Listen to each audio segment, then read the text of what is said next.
Նախորդ տարի հարկային օրենսգրքում կատարվել են փոփոխություններ և էականորեն պարզեցվել է ֆիզիկական անձանց եկամուտների հայտարարագրման համակարգը,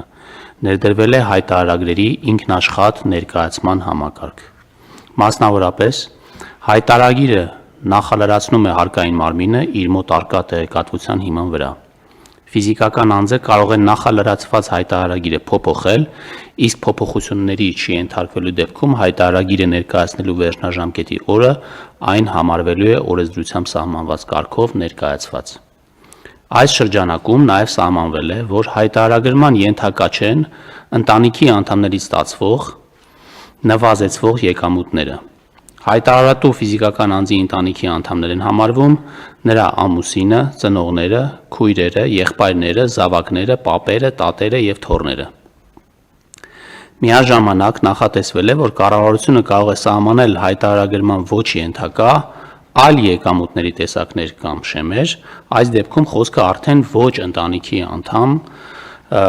ընտանիքի անդամներից ստացվող եկամուտների մասին է։ Ներկայացված նախագծով առաջարկվում է սահմանել հայտարարագրման ոչ ենթակա նվազեցվող եկամուտների տեսակներ և շեմեր։ Մասնավորապես, առաջարկվում է սահմանել, որ հայտարարագրման ենթակա չեն ստացվող վարկերի գումարները առանց գումարային սահմանափակման, ընտանիքի անդամ չհամարվող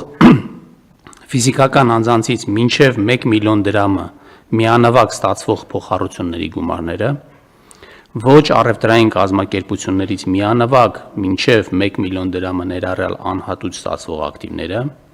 ժառանգության և նվիրատվության կարգով ընտանիքի անդամ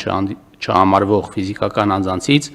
միանվագ մինչև 1 միլիոն դրամ արժեքով ստացվող գույքը և դրամական միջոցները և այլն, այսինքն ամբողջ ցանկը հավելվածով